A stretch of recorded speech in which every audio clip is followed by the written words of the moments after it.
सभी लोग हाथ जोड़ लेंगे। सबसे पहले अनादि निरंतर मंत्र ओंकार का हम सभी लोग मंगलाचरण करेंगे।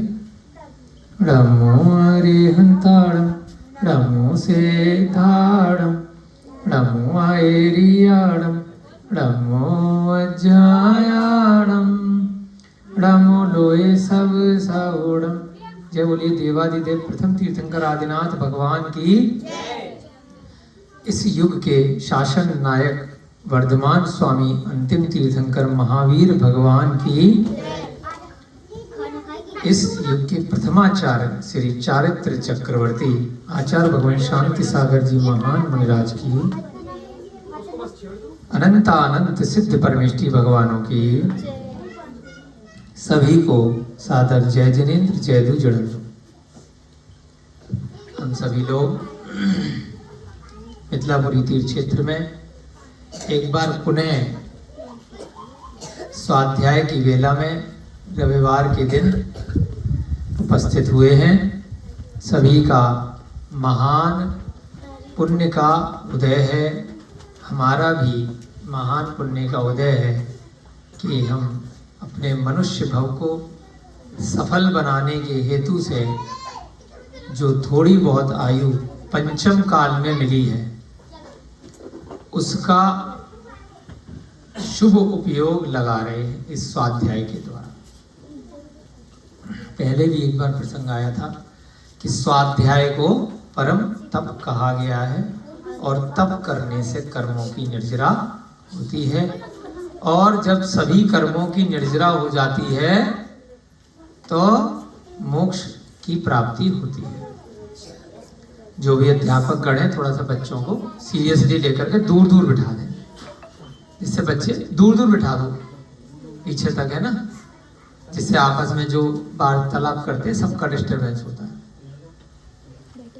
शुभम जी इधर आ जाओ, थोड़ा बच्चों को भी नियंत्रित में रखना और सामने फेस टू फेस देखते रहोगे तो बढ़िया रहेगा।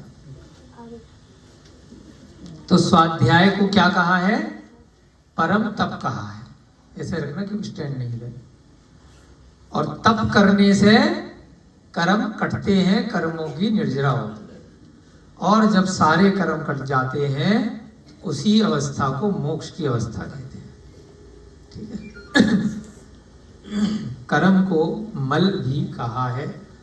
जैसे हमारे शरीर में जब हम भोजन करते हैं तो मल और मूत्र जमा हो जाते हैं, पसीना, गंदगी, पस इत्यादि, ये सब ऐसे पदार्थ हैं जिनको हमें ज़्यादा देर हम रख नहीं सकते, हमें उन्हें निकालना होता है। ऐसे ही जो कर्म है, जो हमने कार्य कर दिए हैं, उनके कारण से हमारे शरीर के अंदर जो आत्मा है उस आत्मा में गंदगी जमा हो जाती है। उसको कर्म मल या कर्म मैल भी कह देते हैं, है ना।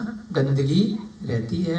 हमने कोई भी काम किया तो उसके फलीभूत होकर के उसके कारण से कुछ उपदिष्ट पदार्थ, कुछ बचा हुआ पदार्थ रह जाता है ना, तो वो वेस्टेज होती है। तो ऐसे ही हमने मन वचन काय की प्रवृत्ति से कोई भी भाव किए, कोई भी कार्य किए, कृत कार्य अनुमोदना से, तो उसकी वजह से हमारी आत्मा में कुछ साइड इफेक्ट रह जाता, उसका बचा कुचा। कल भैया जी गन्ना लेकर के आए थे कोई, तो गन्ना खाया तो बच गया ना, उसका जूस भी निकालोगे तो उसका पदार्थ रह जाएगा ना बचा हुआ। अब वो किसी काम का नहीं है, बाद में किसी दूसरे काम भले ही आए, परंतु जब रस निकाला तो काम का नहीं, वेस्टेज। ऐसे ही आपने जब भोजन किया तो भोजन करने के बाद जल पिया, बहुत सारी चीजें खाई, तो जितना भोजन किया है उसका कुछ पार्ट एनर्जी में कन्वर्ट हो गया आपके शरीर में, है ना, और बाकी बचा कुचा भाग क्या रह गया? मल मूत्र के रूप में जमा हो गया। तो उसको निकालना पड़ता है, तभी फिर जो मेन पार्ट दोबारा खाओगे, सेब खाओगे, केला खाओगे, रोटी खाओगे, सब्जी खाओगे, है ना, दाल खाओगे, फिर वह जिस रूप में आपके शरीर में आपके मुख द्वार से अंदर गई है रूप बदल करके मलमूत्र के रूप में निकलता है। ऐसे ही हम कुछ भी भाव करते हैं, जैसे हमने मन में कोई विचार किया, हमारे कोई भी भाव हुए, तो उसका जो बचा हुआ भाग है वह हमारे आत्मा में कर्म के रूप में जाकर के चिपक जाता है, दिखाई नहीं देता। नेत्रों के माध्यम से, किसी इंद्रिय के माध्यम से वह दिखाई नहीं देता, परंतु अरहंतों की वाणी है कि वह सारे कर्म पुद्गल होते हैं। जैसे कोई वस्तु है, ये फोन रखा है, माइक रखा है, अणु रूप में होते हैं, छोटे छोटे, परंतु इतने सूक्ष्म होते हैं कि वह आत्मा के ऊपर जमा हो जाते हैं शरीर के रूप में। तो उन्हीं कर्मों को दूसरा नाम दिया है कार्मण शरीर। क्या नाम दिया है? कार्मण शरीर। शरीर है, उसके बाद उसी के साथ में होता है तेजस शरीर, और फिर उसके ऊपर होता है औदारिक शरीर, जो ये हमें दिखाई दे रहा है। आपको अगर कोई ऑपरेशन भी कराना हो तो पेट की चीरफाड़ करेंगे तो अंदर हड्डियां, मांसपेशियां आते हैं, है ना। जो भी चीज, हृदय, किडनी, गुदा, जो भी चीजें अंदर भी हैं और जो बाहर भी हैं, ये सब क्या है? औदारिक शरीर है। ये ना कार्मण शरीर है न तेजस शरीर है। ये दो शरीर है, कार्मण और तेजस। ये हम नेत्रों के द्वारा देख नहीं पाते, ये आत्मा के अंदर ही एकम एक होकर रहते हैं। अगर आपको अपनी आत्मा को या किसी की आत्मा को छूना है तो जितना बड़ा हमारा ये बाहर का शरीर है, उसके अंदर अगर डॉक्टर ऑपरेशन करता है तो कैंची डाली, कुछ भी डाला, तो आत्मा में जाता है। आत्मा पूरा जितना बड़ा शरीर है उसके बराबर होती है। जहां तक भी हमारी उंगलियां भी जा रही हैं, मुंह जा रहा है, कान जा रहा है, सब जगह आत्मा उसी रूप में रहती है। तो इसलिए इसको प्रदीपवत भी बोला गया। जैसे दीपक जलता है, लाइट जलती है, तो पूरा कमरा प्रकाश में हो जाता है। मटके के अंदर दीपक रखा तो मटका प्रकाश में हो गया, कमरे के अंदर दीपक रखा तो वह कमरा हो गया। ऐसे ही इस शरीर के अंदर आत्मा को रखा तो वह प्रदीपवत उतना आकार ले लिया। वह आत्मा जब चींटी के शरीर में जाती है तो चींटी जितनी हो जाती है। वह आत्मा जब हाथी के शरीर में जाती है तो हाथी जितनी हो जाती है। बच्चे के शरीर में उस बच्चे के बराबर आत्मा है। जैसे जैसे आयु बढ़ रही है, युवा हो रहा है, तो शरीर धीरे धीरे विकास को प्राप्त कर रहा है, बढ़ रही है, तो आत्मा भी बढ़ रही है जब शरीर बढ़ रहा है ना। संकुचित यानी कि छोटा हो जाता है और इसी प्रकार से बढ़ जाती है आत्मा, छोटी और बड़ी हो जाती है। व्यापक हो जाएगी जब बढ़ जाएगी, संकुचित छोटी हो जाएगी। जैसा शरीर होगा वैसी आत्मा हो जाएगी। परंतु अगर पिछले भव से जैसे भी कर्म उसने बांधे हैं और चींटी की पर्याय में चली गई है, होने को चींटी जरा सी है, लेकिन असंख्यात कर्म पिछले भवों के उस आत्मा के साथ लगे हुए उस चींटी के अंदर। तो इन कर्मों को हमें जलाना होता है, हमें निकालना होता है। जैसे मलमूत्र के हमारे द्वार हैं, वहां से हमारा गंदगी जो हमने भोजन इत्यादि किया वो तो निकल जाएगी, परंतु कर्मों को निकालने के लिए अलग द्वार होते हैं।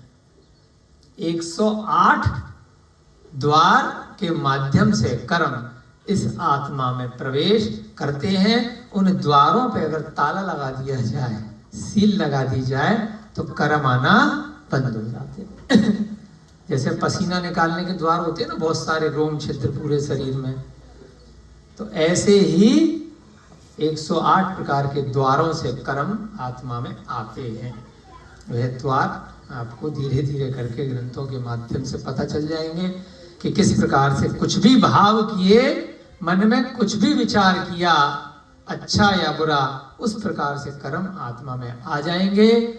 और धीरे धीरे करके जब उनका समय आएगा, वह 2 प्रकार से निर्जरा को प्राप्त होते हैं। एक निर्जरा कहलाती है अविपाक। बोलो, विपाक, और दूसरी निर्जरा होती है सविपाक। बोलो शुभम भैया, अविपाक और सविपाक। स माने सहित, विपाक माने फल। फल सहित निर्जरा होती है और दूसरी फल रहित निर्जरा होती है।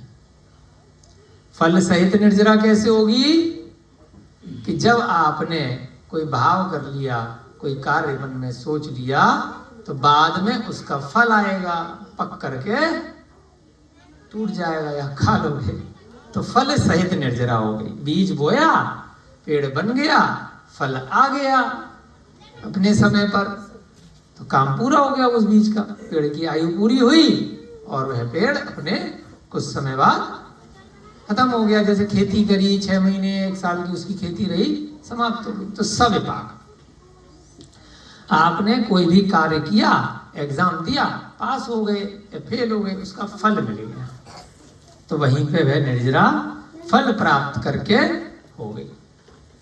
तो जब आपने सविपाक निर्जरा करी, तो उस समय क्या हुआ, निरंतर नए भी कर्म आते रहे। आपने रोटी खाई, अगले दिन मलमूत्र हो गया, फिर भूख लग गई, फिर खाई, फिर हो गया, फिर तो ये चेन चलती रही चलती रही चलती रही, तो कभी खाली होने वाला नहीं है। गाड़ी में पेट्रोल डाला, विजय भैया जी बोले पेट्रोल खत्म हो गया है, फिर पेट्रोल डाला, फिर गाड़ी चली, फिर पेट्रोल डाला, फिर गाड़ी चली, चलती रही चलती रही चलती रही, तो सूखा नहीं। जो टंकी है, जो इंजन है, वह सूखा नहीं। जैसे ही उसका काम हुआ फिर डाल लिया, फिर काम हुआ फिर डाल लिया। तो सविपाक, मोक्ष प्राप्ति के लिए अविपाक निर्जरा सहायक है, सविपाक सहायक नहीं है। सविपाक के साथ तो चतुर्गतियों में घूमते ही रहोगे। जैसे ही एक कर्म का उदय आएगा, उसी समय आप उसके लिए कोई दूसरा कर्म फिर बांध दो। जब आपने वह सेब का फल पका, तो उसको खा रहे हो, तो तभी कुछ नए विचार भी आ रहे हैं। क्यों? दोबारा से जब फल खा रहे हो सेब को, पिछला वाला पेट खाली किया है, फिर से नया फल खा रहे हो, तो फिर भूख, फिर अगले दिन फिर मन आएगा, फिर बन जाएगा ना पेट में जाकर के। तो अविपाक निर्जरा कहलाती है जब उस फल का, उस कर्म का उदय नहीं आया, उदय आने से पहले निर्जरा हो गई, है ना। मैंने थोड़ा सा बच्चों को शांत कर दो ना, तो थोड़ा सभी के लिए डिस्टरबेंस नहीं होगा। अलग अलग बिठा लिया करो, जो बच्चे क्लास में इंटरेस्टेड नहीं उनको अलग कर दो। वही नए बच्चे हैं ना, इन्हें कोई बात सिखाना पड़ेगा। अभी आए नहीं बेटा, क्लास में शांति से बैठोगे ना तो अच्छा लगेगा, सबको समझ में आएगा, हमारा भी मन लगेगा, आपका भी मन लगेगा। घूमते रहोगे, बात करोगे तो मजा नहीं आता, है ना। अब गंभीर विषय है, लेकिन सरल भाषा में समझा रहे हैं, बच्चों के भी आएगा, बड़ों के भी आएगा। अविपाक निर्जरा कहलाती है जब कोई कर्म का उदय नहीं आया, उससे पहले उसको झड़ा देना। तो धीरे धीरे करके जब अंदर भोजन कम गया और निकला जाए, तो एक समय बाद क्या होगा, जो पुराना जमा हुआ है वह निकल जाएगा। हमारे रोहिताज जी बैठे हैं, आयुर्वेद नेचुरोपैथी के डॉक्टर। तो नेचुरोपैथी प्राकृतिक चिकित्सा, जो पेट के अंदर, आंतों के अंदर जो गर्मी है, उसको क्या कहते हो आप, डिटॉक्सिफाई, है ना, यही बोलते ना, टॉक्सिन को निकालना। टॉक्सिन क्या है, एक प्रकार की गंदगी है, एक प्रकार का जहर है। आपने कोई जहर तो खाया नहीं,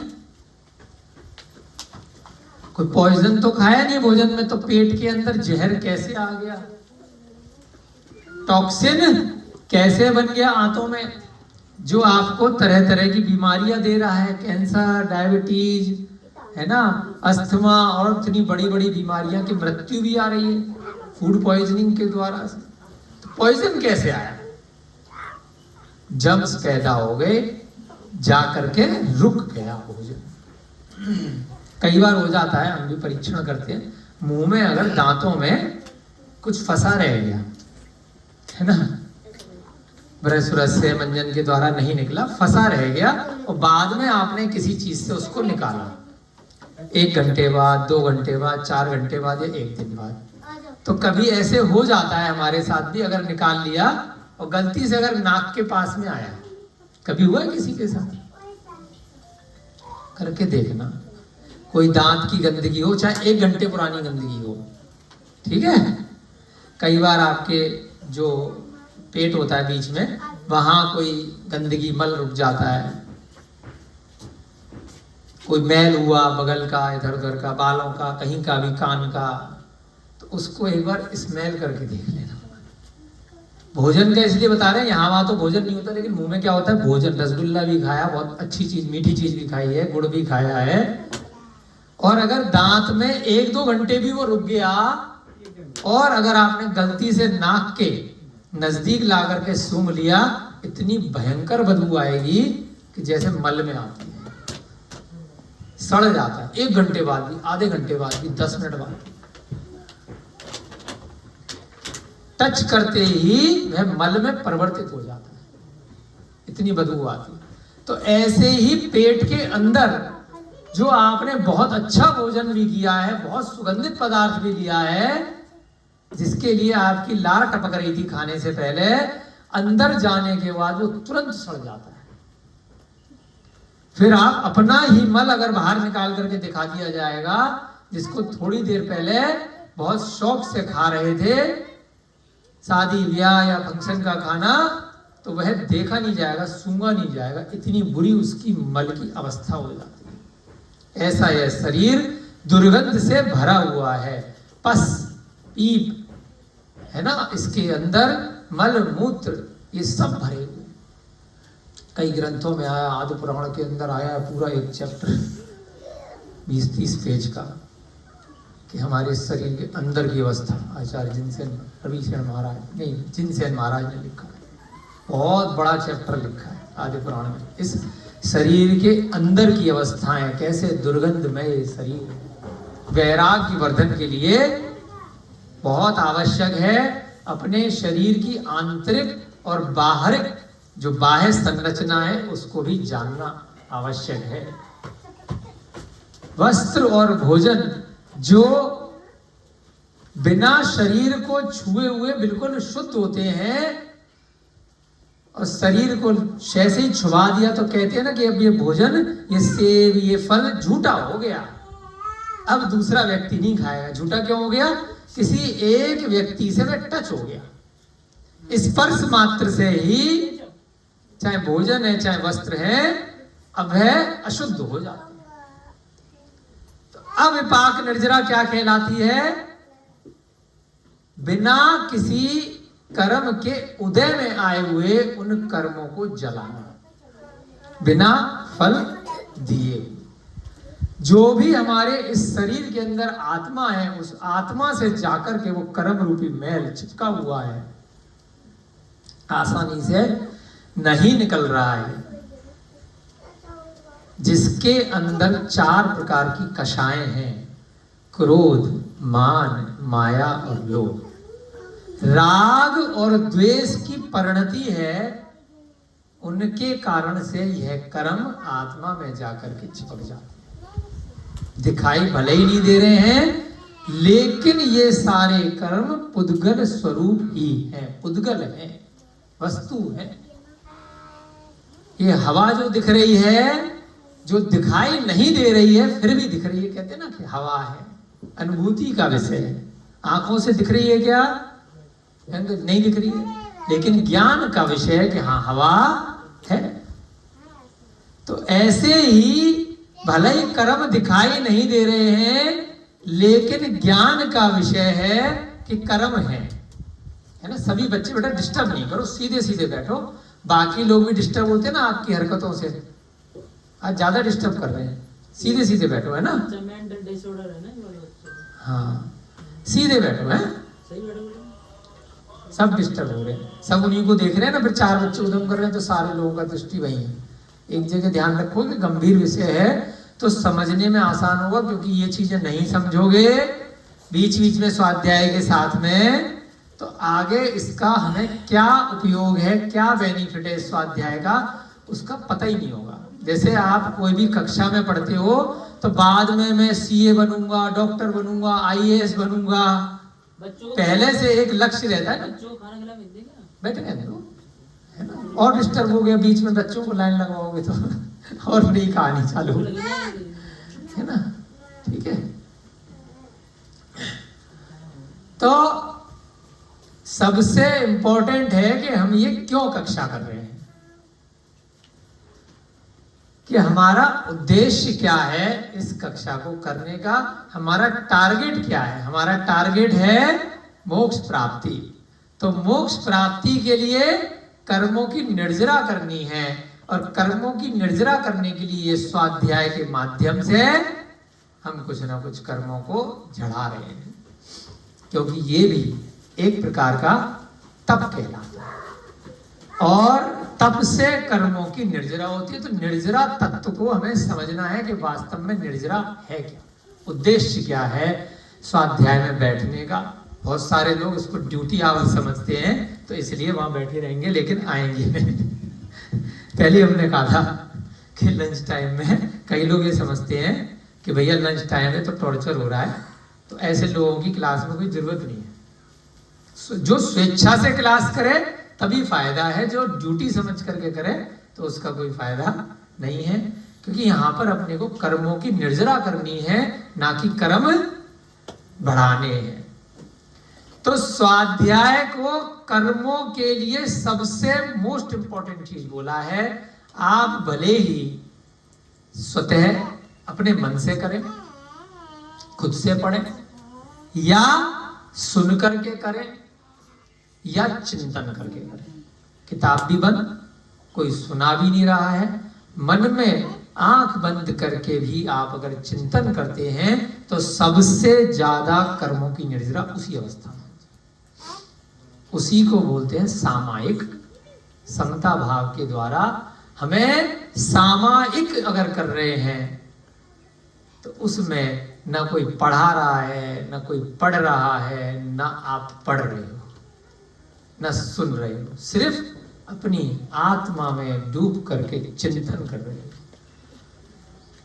तो हमने जब अभी इतने वर्षों के बाद में पहले भी एक दिन विकल्प आया था ऐसा कि भरतेश वैभव नाम का ग्रंथ अभी पिछले वर्ष पढ़ा था कुछ माह पहले, तो उसमें बहुत सरल भाषा भरत चक्रवर्ती किस प्रकार से अविपाक कर्मों की निर्जरा करता है, उसका इतना सुंदर शब्दों के माध्यम से चित्रण किया गया है।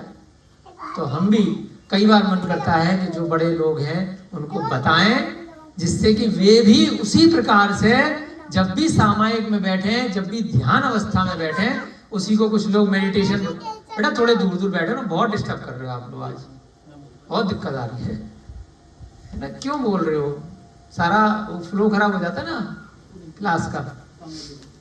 दूर दूर बैठो, ये बेटा बेटी तुम थोड़ा दूर बैठो ना, सबको डिस्टर्ब कर रहे हो बहुत ज्यादा। पीछे एक चटाई लगा दो जिससे दूर दूर हो जाए रविकांत, पीछे बच्चे सारे, है ना। तो भरत चक्रवर्ती किस प्रकार से कर्मों की निर्जरा करते हैं उसका बड़ा सुंदर वर्णन आया है। तो वह वर्णन हमारे मन में बार बार आता है। एक ही जना कर लो, बाकी लोग ध्यान से बैठ जाओ, है ना।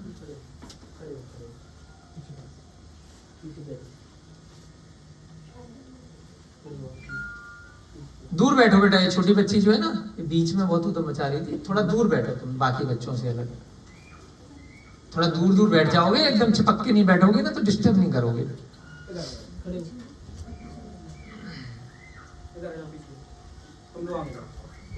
भरत चक्रवर्ती किस प्रकार से कर्मों की निर्जरा करते हैं उसको आप सुनिए, समझिए, और जब भी आपके मन में ऐसे भाव आए तो आप जब अकेले बैठे हो, खाली बैठे हो, तो करने का प्रयास कीजिए। जिस प्रकार से आपको अपना पेट खाली करना होता है, तो हमारे रोहिता जी अगर किसी को कब्ज की बीमारी होती है तो क्या कराते हैं बताओ? नहीं, पेट खाली करने के लिए या दवाई देंगे कुछ? योगा में क्या कराते हैं? शंख प्रक्षालन, शंख प्रक्षालन, कपाल भाती, पानी पी के कुछ आसन कर जाते हैं। है ना। मतलब अगर कुछ नहीं अगर ग्रहण करना हो तो एक्सरसाइज क्या करवाएंगे? पेट के लिए कपाल भाती। उससे क्या होता है? थोड़ा सा पेट हिलेगा तो अगर जमा कोई चीज है वो आराम से निकलेगी। तो ऐसे ही कर्म आपकी आत्मा में जमे हुए हैं। तो अब कितना भी शरीर को हिला लो, एक्सरसाइज कर लो, उससे नहीं निकलेंगे। वो औदारिक शरीर की क्रिया है। कार्बन शरीर से अगर कर्म निकालने हैं तो भरत चक्रवर्ती से सीखो कैसे निकालते हैं। बैठ जाओ जी, सीखो, है ना। भरत चक्रवर्ती के उदाहरण से आया है, लेकिन ऐसा नहीं है कि खाली उन्होंने ही किया है। उसके बाद भी, है ना, 23 तीर्थंकर और हुए। भरत चक्रवर्ती आदिनाथ के काल में थे ना, और बीच में असंख्यात अन्य केवली भगवान हुए। बहुत सारे और भी महापुरुष हुए। बहुतों ने अपने कर्मों की निर्जरा करी। केवल नेत्र बन करके भावों के माध्यम से बस सोचना है। आपको मन वचन काय की प्रवृत्ति को रोकना है ना। एक होती है गुप्ती और एक होती है समिति। मन वचन काय की प्रवृत्ति गुप्ती कहलाती है, उनको रोकना समिति कहलाती है। तो उनको रोकना है। मेरा मन कहीं नहीं भटक रहा, एकाग्र चित्त करना है। घर गृहस्थी, व्यापार, दुकान, परिवार, शरीर, शरीर से जुड़े हुए सारे प्रकल्प, सारे विकल्प, इन सब से धीरे धीरे धीरे करके एकाग्र चित्त करना है। और अपने मन में, अपने शरीर के अंदर जो आत्मा है वही परमात्मा बन सकती है, ऐसा विचार करना है। हमारे शरीर में जो आत्मा है उसको बोलते हैं अंतरात्मा। और जब ये अंतरात्मा ध्यान अवस्था में उतरती है तो एक समय यह परमात्मा बन सकती है। ऐसा विचार अपने भावों के माध्यम से करना। नेत्र बंद करके या नासा दृष्टि करके बिल्कुल शांत अवस्था में बिना आंखों के देखना है। उसको तोड़ शुभम जी, बिना आंखों के कैसे देखते हो? मन की आंखों से। मन की आंखों से। यहीं बैठे बैठे आपके घर में आपका दरवाजा कहाँ है, आपकी कुर्सी कहाँ है, आपकी कॉफी कहाँ रखी है कमरे में, पंखा कहाँ रखा है, वो सब याद आएगा ना अगर सोचोगे तो बिना आंखों के भी दिखाई दे रहा है जिस चीज को आपने पहले देख रखा है। तो ऐसे ही बिना आंखों के आंखें बंद करके हमें क्या विचार करना है कि मेरे शरीर के अंदर जो ये आत्मा है इसके अंदर बहुत सारी गंदगी भरी हुई है और ये धीरे धीरे करके निकल रही है, निकल रही है, निकल रही है। कणों की तरह काले काले कण निकल रहे हैं, कुछ पीले पीले, कुछ गंदगी निकल रही है, निकल रही है, उड़ रहे हैं, बाहर की ओर जा रहे हैं, बाहर की ओर जा रहे हैं, बाहर की ओर जा रहे हैं। तो ऐसा नेत्र बंद करके विचार करना है। 10 मिनट, 15 मिनट, 20 मिनट, और अगर 48 मिनट तक कर लिया तो उसको बोलते हैं उत्कृष्ट अवस्था, एक मुहूर्त, 48 मिनट ध्यान की अवस्था। बिना शरीर को हिलाए, बिना शरीर को डुलाए, बिना मुंह से कुछ बोले, बिना बाहर की कोई भी आवाजें सुने, केवल एकाग्र चित्त होकर के क्या करना है, एक ही विचार कि मेरी आत्मा में जो गंदगी भरी हुई है वो निकल रही है। जैसे बाहरी शरीर में आप कपाल भाती करके अपने पेट को ठीक करते हैं या अनीमा के द्वारा या जल पी करके आप अपने पेट की गंदगी साफ करते हैं, ऐसे ही आत्मा में लगी हुई गंदगी साफ करने के लिए आपको एक्सरसाइज करने की जरूरत नहीं है। आपको मन की एक्सरसाइज करनी है, आपको भावों की एक्सरसाइज करनी है। भावों के माध्यम से बिना नेत्र इंद्रिय का उपयोग लगाए आपको देखना है।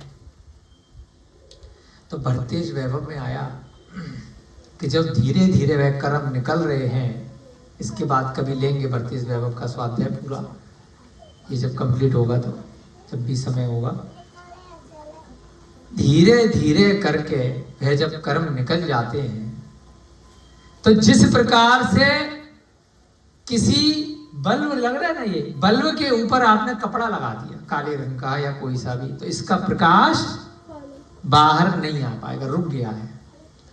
सूर्य का प्रकाश आ रहा है और काले बादल हो गए हैं, ग्रहण पड़ गया तो अंधेरा छा जाएगा। सूर्य तो है लेकिन बादल होने के कारण से दिन में भी अंधेरा हो गया।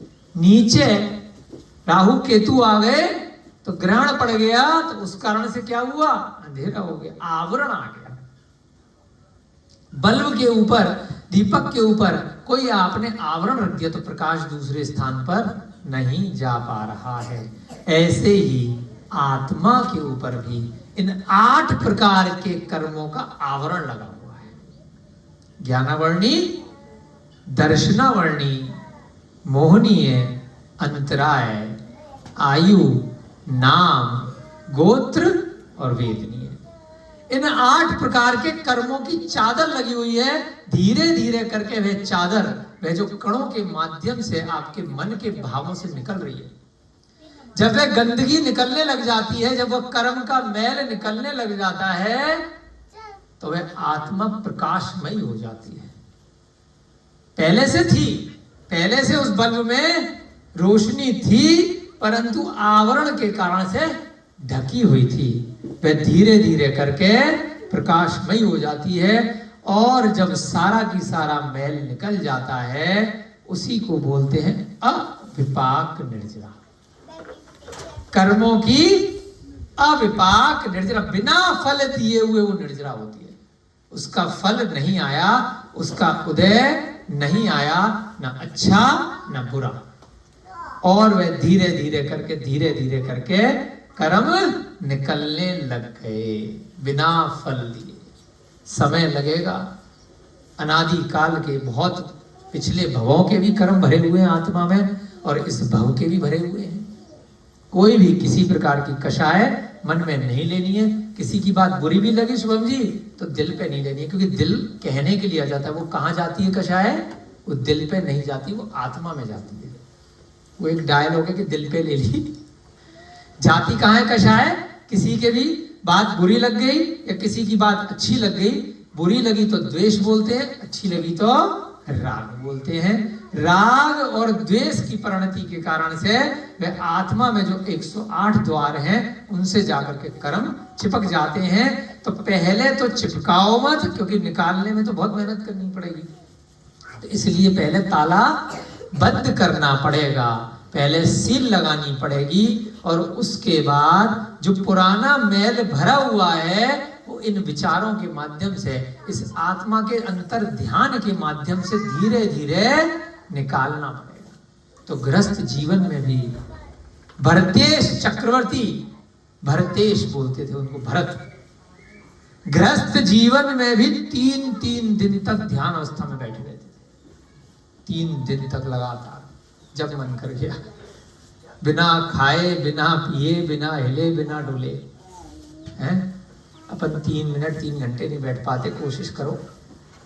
तो लगातार उनकी कर्मों की निर्जरा होती रहती थी। तो इस कारण से जब उन्होंने दिगंबर दीक्षा को अंगीकार किया, तो मात्र 48 मिनट में उनको केवल ज्ञान और मोक्ष, एक ही मुहूर्त में। क्योंकि पहले का अभ्यास इतना अच्छा था। गृहस्थ जीवन में कपड़े पहन के ही उतना ध्यान लगाते थे, अभ्यास। तो अभी भी हम सभी लोग यहाँ पर सम्यक प्रकार से अगर ध्यान लगाएंगे, जो टीवी पे बड़े बड़े बाबा, बड़े बड़े प्रोग्राम, वो जो ध्यान है वो व्यवहारिक सांसारिक ध्यान है। कि संसार में किस प्रकार से आपको सुख मिलेगा, धन मिलेगा, वैभव मिलेगा।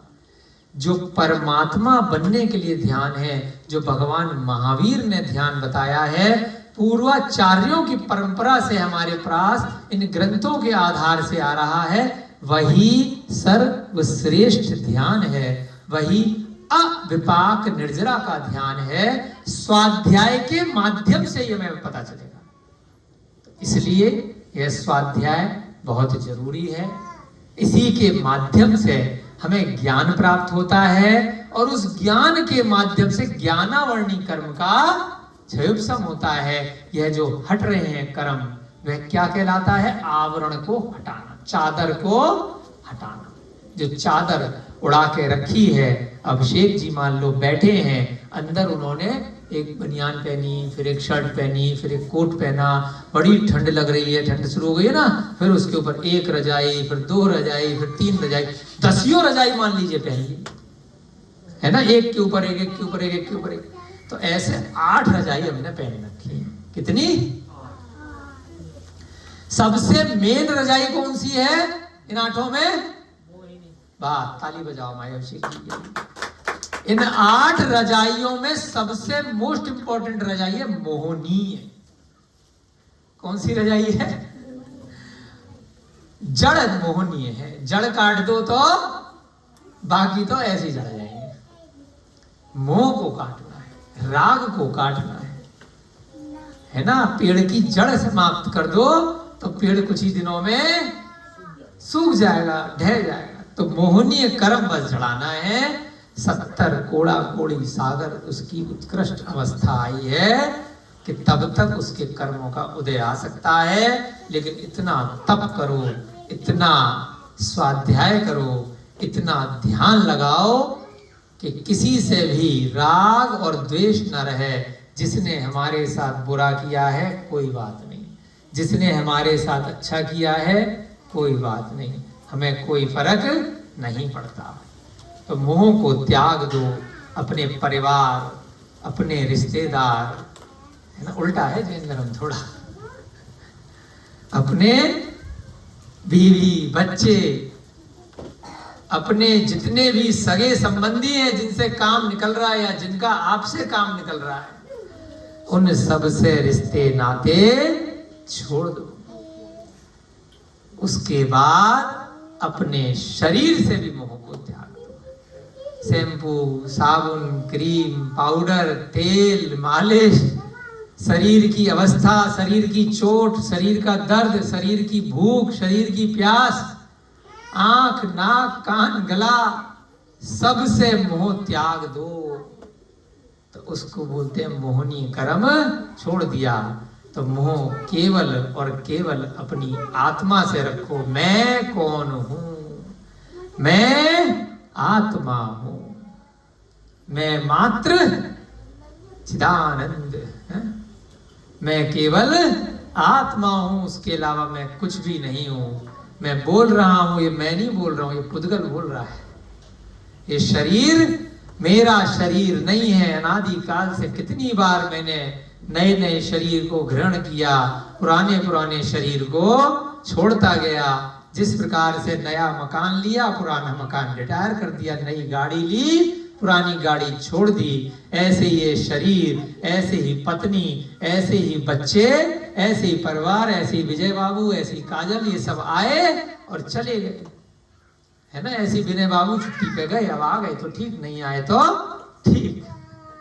ज्यादा मोह नहीं रखना किसी भी चीज से।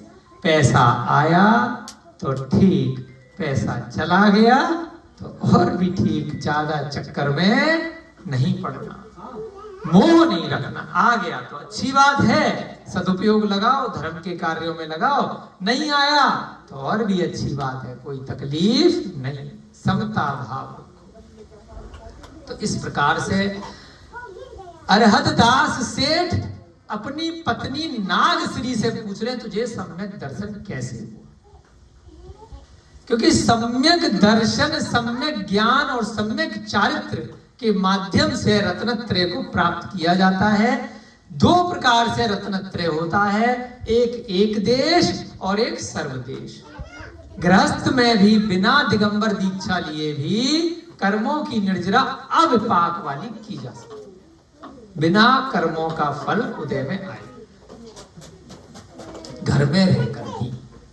हम सभी लोग घर में रह रहे हैं, व्यापार कर रहे हैं, दुकान चला रहे हैं, स्कूल जा रहे हैं, कॉलेज में जा रहे हैं, कुछ जीविकोपार्जन के लिए कुछ धन की उत्पत्ति कर रहे हैं, खर्च भी कर रहे हैं। तो हम सब लोग गृहस्थ जीवन में हैं। गृहस्थ जीवन में भी आचार्य महाराज कहते हैं पंचम काल में अगर एक दिन हमने जितना तप किया, जितना स्वाध्याय किया, जितना व्रत उपवास किए, चतुर्थ काल में 1000 दिन के बराबर है। क्योंकि उस समय आयु ज्यादा थी तो धीरे धीरे करके कर्म झड़ते थे। यहाँ आयु कम है तो रिजल्ट उतना ही मिलेगा जितना एक दिन का किया। तो ये तो बहुत अच्छा समय है हमारे पास और आप सबके पास, सबकी मिलाकर के किसी की 100 वर्ष अधिकतम आयु वर्तमान काल में हो सकती है, किसी की 70 वर्ष, किसी की 80 वर्ष, किसी की 90 वर्ष, किसी का एक्सीडेंट इत्यादि हो गया तो 30, 40, 50 साल में भी जा सकते हैं। तो आयु बहुत कम है, इसलिए संभल जाओ। बहुत बड़ी आयु हम सबको इस पंचम काल में नहीं मिली है, तो डरो मत, लेकिन संभल जाओ। जितनी भी आयु बची है विनय बाबू, उसको बस धर्म के कार्य में लगाओ, अपनी आत्मा के कल्याण के कार्य में लगाओ। जिस प्रकार से अरहत दास सेठ एक एक करके अपनी पत्नियों से पूछ रहा है कि तुझे सम्यक दर्शन कैसे हुआ। सम्यक दर्शन बिना सम्यक ज्ञान के नहीं हो सकता है। केवल आपने कोई आश्चर्यजनक घटना देखी और उससे सम्यक दर्शन होना निमित्त हो सकता है, लेकिन सम्यक दर्शन के बाद अगर सम्यक चारित्र भी ग्रहण करना है तो ज्ञान प्राप्त करना जरूरी है। बेटा अभी भी बोला, ये लड़की बहुत बोल रही है, 2-3 बार मैं टोक चुका, इसको पीछे बिठा दो। ये जो है सबसे बात कर रही है बहुत ज्यादा, है ना। कभी पहले यहाँ बैठी थी तब सबको डिस्टर्ब कर रही थी, वहां इसको अलग बिठा दो बिल्कुल। चारों तरफ सबसे बात कर रही है, कभी इधर कभी उधर। बेटा ध्यान से समझोगे तो कुछ फायदे की बातें हैं, है ना। तो नाग श्री की कथा कल हमारी समाप्त हुई थी। आज नई कथा चालू होगी, पद्मलता की कथा, ठीक है। तो थोड़ा सा रिवाइज कर लेते हैं। नाग श्री की कथा किस प्रकार की थी, कौन बताएगा? किसी को याद है थोड़ी बहुत? एक जितारी राजा था और दूसरा उसकी बेटी थी मुंडका, और दूसरा राजा कौन था? भगदत्त, जो भाग भाग करके लोगों की बेटी को जबरदस्ती शादी करना चाहता था। तो भगदत्त का अपमान कर दिया जितारी ने। जितारी की बेटी थी मुंडका, वह पहले मिट्टी खाती थी बचपन में, इन बच्चों की तरह। तो मिट्टी खाने की वजह से क्या हो गया? रोगी हो गई, उसको जम्स हो गए। तो जम्स होने की वजह से वह, उसके शरीर में बहुत सारे रोग हो गए, तो कोई शादी उससे नहीं करता था।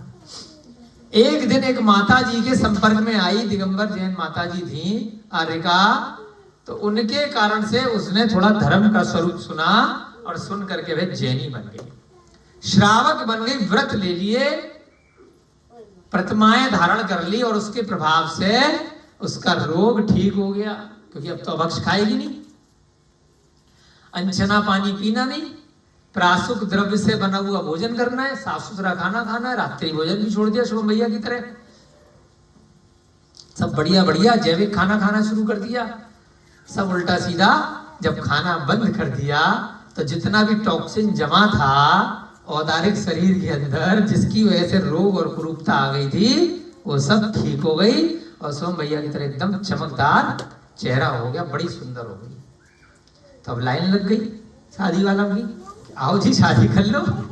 तो राजा ने स्वयंवर रचा, लेकिन स्वयंवर में उस लड़की को कोई पसंद नहीं आया ना, नहीं करनी। परंतु जब भगदत्त तक ये खबर पहुंची, उनने कहा हम इस लड़की को चाहिए। चिट्ठी भेजी जितारी के पास कि भैया ये लड़की हमें दे दो। जितारी ने कहा ये मेरी जाति का नहीं है, ये तो हीन जाति का है, मैं नहीं देता अपनी लड़की। चलो लड़की नहीं दे, लेकिन क्या करा, बेइज्जती कर दी कि तू हीन जाति का है ना, तूने अपने आप को समझ क्या रखा है, जरा सा पैसा के आ गया तू हमसे बराबरी करेगा, तो हमारे कुल में है ना अपने बेटे की अपनी शादी करेगा, गलत बात है। और जाते जाते उसको क्या बोल दिया, कुक्कुर बोल के भगा दिया। उन्होंने कहा ठीक है, तूने मुझे अब शब्द बोले, अब तो तेरा युद्ध लड़के राज्य भी लूंगा और बेटी भी लूंगा, अब देखते हैं क्या होगा। उसके बाद जो है वह अपने घर गया, अपने राज्य में गया और पूरी सेना वेना तैयार करी बढ़िया से, और आकर के उसका जो जितारी का नगर था, वाराणसी नगर, काशी, उसको चारों तरफ से घेर लिया। उसके बाद अपना दूत भेजा कि चलो शांति से बेटी दे दे तो ठीक, नहीं तो सबको मारेंगे और युद्ध लड़ेंगे। दूत आकर के जितारी को बोला कि भाई उसकी सेना बहुत ज्यादा है, बेकार में युद्ध होगा, बहुत सारा खून खराबा होगा, शांति से बेटी को दे दो तो बहुत सारी जनहानि बच जाएगी। जितारी ने बहुत सारे उसको प्रवचन दिए कि नहीं, प्राण जाए पर वचन ना जाए, मैंने तो प्रतिज्ञा करी है कि मैं ऐसे जबरदस्ती अपनी बेटी को गलत आदमी को क्यों दे दूं। ऐसे थोड़ी होता है विवाह, है ना, बराबर वालों में होता है। मैं नहीं दूंगा, मर जाऊंगा लेकिन बेटी नहीं दूंगा। फिर भी जो है जब बिल्कुल शत्रु उसके सर पे आ जाता है और जितारी अपनी हार मान लेता है तो दुम दबा करके भागने लगता है अपनी जान बचा कर। जब वह जान बचा करके भागने लगता है तो भगदत्त उसके पीछे पीछे तलवार लेकर के भागने लगता है कि पीठ से वार करूंगा। तो उसका मंत्री समझाता है कि भागते हुए को पीछे से वार नहीं करना, बहुत बदनामी है, यह नीति शास्त्र के विरुद्ध है। वह तो वीर गति को प्राप्त हो जाएगा और तुम बदनाम हो जाओगे। इस प्रकार से उसके समझ में आता है और उसको छोड़ देता है। इधर भगदत्त उसके महल पे कब्जा कर लेता है जितारी पे, तोड़ फोड़ मचाता है, नगर को लूटना प्रारंभ कर देता है और जहां मुंडिका रहती थी उस गोपुर में जाकर के जबरदस्ती उसके महल में प्रवेश करता है।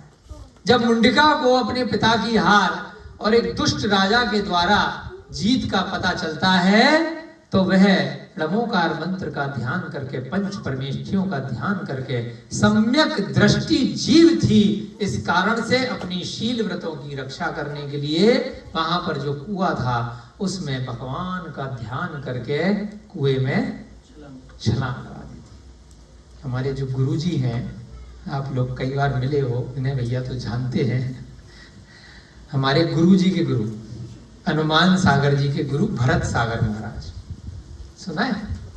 सुना है जी? इस पंचम काल के कुछ ही वर्षों पहले के सेम घटना है। कुएं में फेंक दिया चोरों ने उठा कर, देवों ने निकाला था। अभी की घटना ज्यादा पुरानी नहीं, अब समाधि हो गई। भरत सागर महाराज सुना होगा, विमल सागर जी के शिष्य, तो जिनसे हमने पढ़ाई करी हनुमान सागर महाराज जी से, तो उनके गुरु हैं भरत सागर जी ने उनको पढ़ाया है ना। तो भरत सागर महाराज जी को भी कुएं में फेंक दिया, कई दिन तक पड़े रहे, देवों ने निकाला, है ना। तो बहुत जबरदस्त उनका प्रताप था।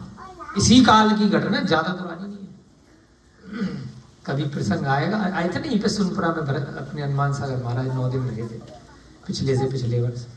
तो ये अचानक से याद आ गया, सम्यक दृष्टि जीव, चाहे मुनि महाराज है चाहे गृहस्थ है, अगर उसके ऊपर किसी प्रकार का उपसर्ग आएगा तो देव आते हैं रक्षा करने के लिए। कहां से आते हैं आपको पता नहीं चलेगा।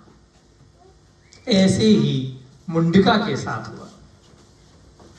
देवों ने उसके लिए कुएं में सिंहासन लगा दिया, कुएं में ही महल की रचना करके उसको महल में विराजमान कर, और उसकी मृत्यु नहीं हुई। रत्नमयी चारों तरफ से आवरण बन गया और वह सिंहासन पर बैठ करके आकाश में स्थित,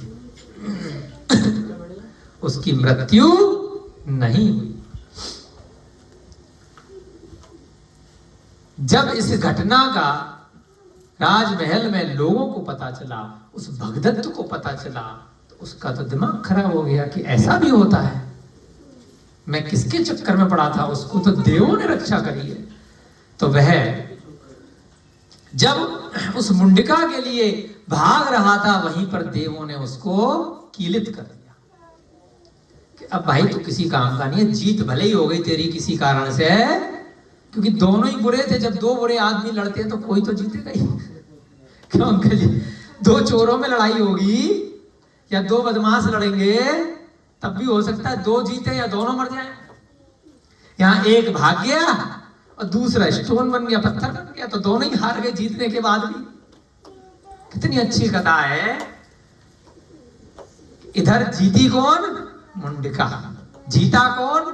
सम्यक दर्शन।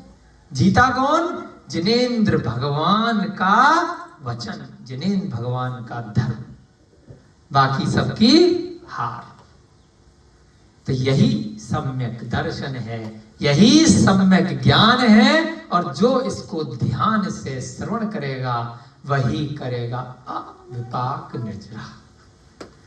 जो इधर उधर भटकेगा, जो यहां वहां इस समय को अपने व्यावहारिक में संसार में लगाएगा, इस समय को निमित्त पाकर के भी छोड़ देगा, वह हाथ में आया हुआ चिंतामणि रत्न अपने हाथों से भस्म कर रहा है, कोयला समझकर। ऐसा उदाहरण आया है कि जिस प्रकार से हाथ में चिंतामणि रत्न आया और कोयला समझकर चूल्हे में डाल दिया, तो उस प्रकार से इस पंचम काल में जैन कुल मिला, जिन वाणी के स्वाध्याय का निमित्त मिला, कर्मों की निर्जरा करने का प्रसंग मिला, और फिर भी सांसारिक कार्यों में मन लगा हुआ है, राग द्वेष में मन लगा हुआ है, स्वाध्याय चल रहा है, वीडियो गेम खेल रहे हैं, इधर उधर फिल्में देख रहे हैं, तो हाथ में आया हुआ चिंतामणि रत्न चूल्हे में डाल दिया, भस्म में डाल दिया। ऐसा आचार्यों ने ग्रंथों में कहा है, क्योंकि जानकारी नहीं है कि कितना बड़ा रत्न है। हीरा, मोती, माणिक, नीलम, ये तो खरीदे जा सकते हैं, लेकिन रत्नत्रय अमूल्य है। यह तो मोक्ष का सुख देता है, उससे बड़ा कोई सुख नहीं है। यह तो सिद्ध शिला पर आपको पहुंचा सकता है, बाकी तो यहीं रह जाने हैं। पत्थर है वो, बस कोई चमकीला पत्थर है, कोई दूसरा पत्थर है, पत्थर ही तो है। एक मार्केटिंग के द्वारा, एक साइकोलॉजी के द्वारा उनको महंगा कर दिया गया है। एक सोना है और एक पीतल है, दोनों आपकी तो ज्वेलरी की दुकान है, देखने में एक जैसे हैं, लेकिन एक साइकोलॉजी के द्वारा उसको सोने को महंगा कर दिया गया है, मार्केटिंग के द्वारा, है ना। वास्तव में दोनों एक धातु हैं। ऐसे ही कितना से महंगा पत्थर कि ये कम है, ये समुद्र से निकला है, यहां से निकला है, इसको अंगूठी में धारण करो, इसको माला में धारण करो, ये क्या है? रत्नों का एक मार्केटिंग किया गया है। तो ऐसे ही पुद्गल वस्तुओं की भी सिर्फ साइकोलॉजी है। जो अमूल्य वस्तु है, सबसे महंगी वस्तु है अंकल जी, वो क्या है? वो अपनी आत्मा है। उससे महंगा कुछ नहीं है। उसकी रक्षा करो और वह आत्मा इस मनुष्य पर्याय में, इस पुद्गल शरीर में ही रह करके मोक्ष का प्रयास कर सकती। जब सभी लोगों ने ऐसा चमत्कार देखा कि किस प्रकार से मुंडिका के लिए देवों ने पंचाश्चर्य कर दिए, वहां पर जिस प्रकार से आहार दान के प्रभाव से पंचाश्चर्य देव करते हैं, उसी प्रकार से ना तो इसने आहार दान दिया है, क्या किया इसने?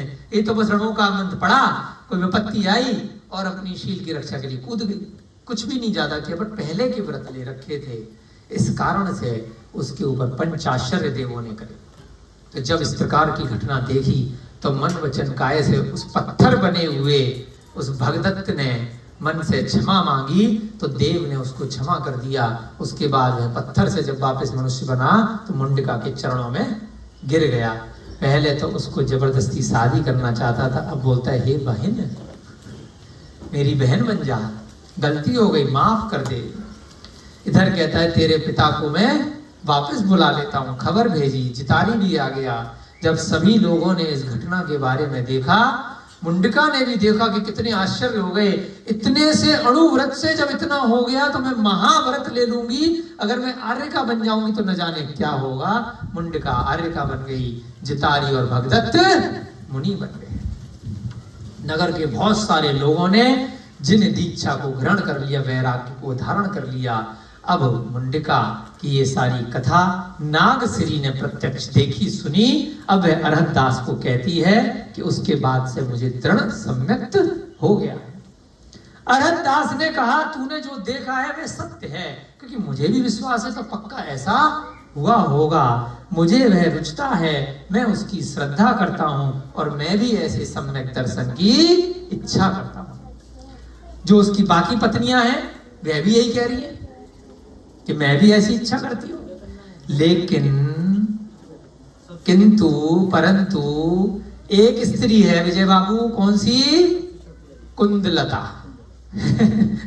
फिर पूछा भाई कुंदलता, हे कुंदलते तेरा क्या विचार है? कुंदलता कहती है सब ड्रामा है, यह सब असत्य है, सब पागल बना रहे हो, मेरे को बेवकूफ बनाने के लिए घेर लिया है चारों तरफ से, मैं इसकी श्रद्धा नहीं करती। इधर राजा बैठा है, उधर मंत्री बैठा पेड़ पे, अरे वहां नहीं बैठा मतलब उस कथा में बैठा है। एक राजा बैठा है, एक मंत्री बैठा है, एक चोर बैठा है। सब कह रहे हैं अपने मन में कि ये बड़ी दुष्टा है, प्रभात समय आएगा, सुबह होने दो, गधे पर चढ़ाकर हम लोग इसको दंडित करेंगे जबरदस्ती। अरे उसके मन में आएगा तो सम्यक दर्शन लेगी, नहीं आएगा तो नहीं लेगी। जो भगदत्त कर रहा था तुम भी वही करना चाह रहे हो। जबरदस्ती किसी को जैनी नहीं बना सकते। हाँ, यहाँ बिठा करके तो बना सकते हो, प्रवचन सुना करके। अगर उनका मन चेंज हो जाए खुद से, डंडा मार के नहीं कर सकते कि तेरे को बनना पड़ेगा, व्रत लेने पड़ेंगे। व्रत ले भी लेगा तो शाम को चोरी छुपे खा लेगा। व्रत जो है जबरदस्ती नहीं ले सकता। रात्रि भोजन डंडे से त्याग करना पड़ेगा। भाई जब तुम नहीं देख रहे हो तो खा ही लेगा ना, है ना? तो इसलिए जबरदस्ती का धर्म नहीं है। चोर ने अपने मन में कहा यह दुर्जन का स्वभाव है, दुष्ट मनुष्य को निंदा किए बिना चैन नहीं होती, वो दूसरे की निंदा करता ही रहता है। क्योंकि कौवा समस्त रसों को छोड़कर असुचि पदार्थ के बिना संतुष्ट नहीं होता। कौवे के सामने बहुत बढ़िया बढ़िया चीजें रख दो, लेकिन कौवा क्या करेगा? कुछ ना कुछ नॉनवेज, यहाँ वहां कीड़े मकोड़े, कुछ असुचि पदार्थ खाएगा ही खाएगा। दुष्ट पुरुष दूसरों के सरसों बराबर दोषों को देखता है। दुष्ट पुरुष क्या कहेगा? कि दूसरों के दोषों को देखेगा, गलतियां निकालेगा, और अपने बेल के बराबर दोषों को देखता हुआ भी नहीं देखता है। सरसों के बराबर, सरसों का दाना होता है ना, दूसरे का छोटा सा दोष भी निकाल करके उसके पीछे पड़ जाएगा और अपना बेल के समान, बेल बहुत बड़ी फैलती है ना, और अपने बेल के समान दोषों को छुपाएगा। किसका स्वभाव है? दुष्टों का। कितने अच्छे अच्छे उदाहरण देते हैं यहाँ पे, कहां से आते हैं। सर्प क्रूर है और दुर्जन भी क्रूर है। दुष्ट व्यक्ति क्रूर होता है और सर्प भी क्रूर होता है, परंतु दुर्जन सर्प की अपेक्षा भी अधिक क्रूर है। सांप तो तभी डसेगा जब कोई इस पे पैर रख देगा, कोई आ जाएगा उसको परेशान करेगा, या पूर्व जन्म का उसको कोई जाति स्मरण हो गया, किसी ने पिछले जन्म में उसको मारा होगा, तभी सर्प जाकर के काटेगा। ऐसे खाली पीली डंक नहीं मारता, चलते फिरते कोई भी दिखा और मार के चला गया। लेकिन दुर्जन खाली पीली लोगों को परेशान करता है, क्योंकि सर्प तो मंत्र से शांत हो जाता है। सर्प को रोकने के मंत्र होते हैं, है ना? तो सर्प तो शांत हो जाता है, लेकिन दुर्जन शांत नहीं होता, है ना? थोड़ी देर के लिए हो जाएगा फिर आ जाएगा, अर्थात किसी से भी नहीं होता है। इस प्रकार से आपकी 5वीं कथा पूरी हुई। अब सम्यक्त प्राप्ति की पदम लता की कथा आज प्रारंभ हुई। थोड़ा सा रिवाइज करने से क्या होता है, चीजें पक्की हो जाती हैं। और बीच बीच में थोड़ा सा आपको हम अन्य ग्रंथों का थोड़ा सा द्रव्यानुयोग, चरणानुयोग, करुणानुयोग भी इधर उधर से बताते हैं, जिससे कि हमारा भी रिवीजन होता रहे, हमारा भी सम्यक दर्शन पक्का होता रहे और आप सभी का भी होता रहे, जिससे कि आपको पता रहे कि हम ये कथा जो सुन रहे हैं केवल कथा में नहीं घूमना है, कथा के बाद उस कथा से जो चीज निकली है वह हमारी आत्मा में जाए और हमारी कर्मों की निर्जरा कराए, जिससे कि हमारा आगे भविष्य में इस भव में मोक्ष मार्ग प्रशस्त हो। तदनंतर अरहतदास सेठ पद्मलता से पूछता है। कुंदलता अलग, ध्यान रखना, दो नाम है, कुंद और पद्म। अभी किसकी कथा चल रही थी? नागश्री। अब किसकी कथा शुरू हो रही है? बोलो पद्म। हाँ, पद्म माने होता कमल। पद्म पुराण भी है ना, भगवान राम का भी नाम था पद्म। ठीक है, भगवान राम का क्या नाम था? पद्म। उनके नाम पे उनका पुराण क्या है? पद्म पुराण। ठीक है, याद रखना। क्या नाम था भगवान राम का? पद्म। हाँ, तो यहाँ पे क्या नाम है अगली कथा का सम्यक बाबू? पद्म लता की कथा। ठीक है, ऐसे ही आपका नाम क्या? मैंसी जी। कभी आपकी भी कथा होगी, जब कोई ऐसा प्रसंग आएगा, आपके पति देव की तो एक ही पत्नी है तो ज्यादा से पूछ नहीं सकते, आप ही से पूछ लेंगे किसी दिन बिठा करके, आपको सम्यक दर्शन कैसे हुआ बताओ।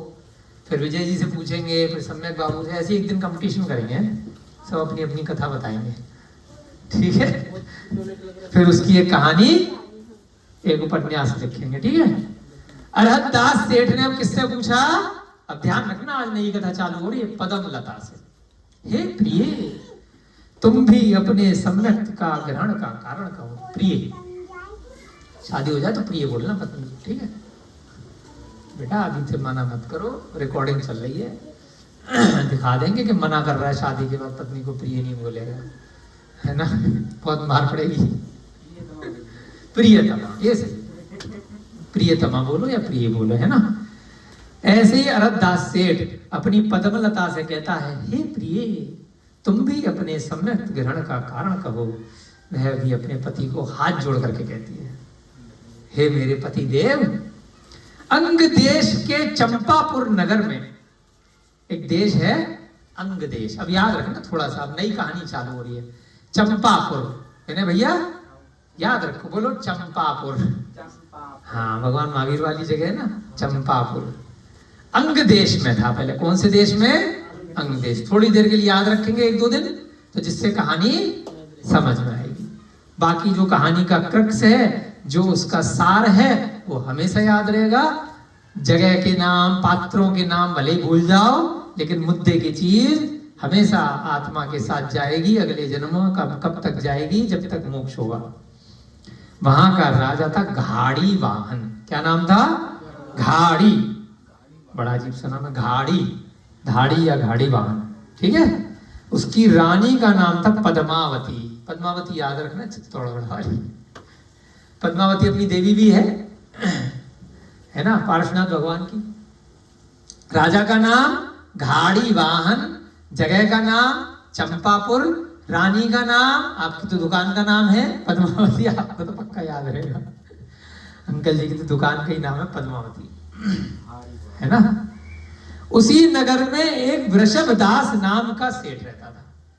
वृषभ से याद रखना, आदिनाथ भगवान का नाम था, बैल को भी बोलते वृषभ दास। ठीक है, सेठ जी थे जो महान सम्यक दृष्टि थे। सेठ जी कैसे थे? हमारे सम्यक बाबू की तरह सम्यक दृष्टि थे और समस्त गुणों से संपन्न थे। उनकी स्त्री का नाम भी पद्म, क्या नाम था? पद्मश्री। पद्मश्री नाम की अत्यधिक रूपवती पुत्री थी। उनकी क्या थी? वृषभ दास की पुत्री थी, उसका नाम था पद्मश्री। बड़ा पद्म पद्म आ रहे हैं, थोड़ा कंफ्यूजन है, लेकिन याद रखना। सेठ जी की बेटी कौन थी विजय बाबू? बताओ, अरे ध्यान रखो, धराओ जरा। सेठ जी की बेटी कौन थी? पद्मश्री। राजा की पत्नी कौन थी? पद्मावती। सेठ जी कौन थे? वृषभ दास, है ना, लिख लिया करो नाम कल से। उसी नगर में एक बुद्ध दास नाम का दूसरा सेठ था। एक और सेठ था, एक सेठ दूसरा सेठ, एक दुकानदार दूसरा दुकानदार। दूसरे का नाम क्या था? बुद्धदास। ठीक है, बुद्ध, बुद्धि वाला। रिपीट करेंगे तो याद हो जाएगा। जो बौद्ध धर्म के बीच प्रसिद्ध दानी था। वो कौन सा धर्म मानता था? बौद्ध, है ना। चलो, बौद्ध धर्म की बहुत दिनों से कोई कथा नहीं आई थी, अब सुनते हैं। महात्मा बुद्ध वाला जो धर्म होता है ना, बौद्ध धर्म, है ना। अपने एक आचार्य हुए, आचार्य समंत भद्र, है ना। बुद्ध धर्म वाली कहानी चलती है ना, समंत इत्यादि।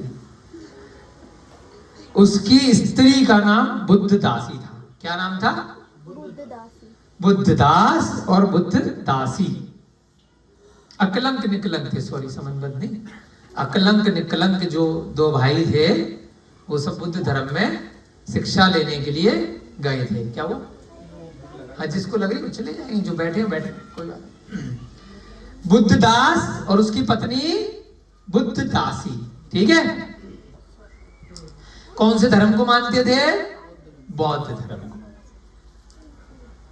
वह, उसकी स्त्री का नाम बुद्धदासी और उन दोनों के बड़े मिलते जुलते नाम हैं। बुद्ध संघ नाम का पुत्र था। ठीक है। पुत्र का नाम जल्दी बताओ? बुद्ध संघ। पत्नी का नाम बुद्धदासी। पति बुद्धदास, मिलते जुलते तीनों बुद्ध हैं। ठीक है। ये सब किसको मानते हैं? बुद्ध धर्म। ठीक है। दूसरे सेठ जी हैं वृषभदास। वह बुद्ध संघ, बुद्ध संघ बेटा है। एक दिन अपने मित्र कामदेव के साथ कुतूहलवश जैन मंदिर गया। उसका एक दोस्त था बेटे का, कामदेव, वो जैन था। तो चले जाते हो ना आप लोग भी, गुरुद्वारा चले जाते हो, शिव जी के मंदिर चले जाते हो, साईं बाबा के भी चले जाते हो, क्रिश्चियन में चर्च भी चले जाते हो घूमने की दृष्टि से। कभी गोवा गए, कभी कहीं गए, तो सब टूरिस्ट प्लेस होते हैं, चले जाते हैं देखने के लिए कि भाई इनकी कैसी होती है, कोई बुराई थोड़ी है। वो लोग भी आ जाते हैं। अपन सरल बेल बोला जाते हैं तो बहुत सारे विदेशी दिखते हैं अपने लाल मंदिर पे भी, तो कौतूहलवश आ जाते हैं सम्मान के साथ, है ना। समझते हैं, सीखते हैं, देखते हैं। तो ये जो बौद्ध धर्म को मानने वाला बुद्ध संघ था, अपने दोस्त के साथ चला गया। अपने साथ भी होता है, नॉन जैन लोग भी कई बार हमारे साथ में होते हैं, आओ जी दर्शन करो, क्या दिक्कत है।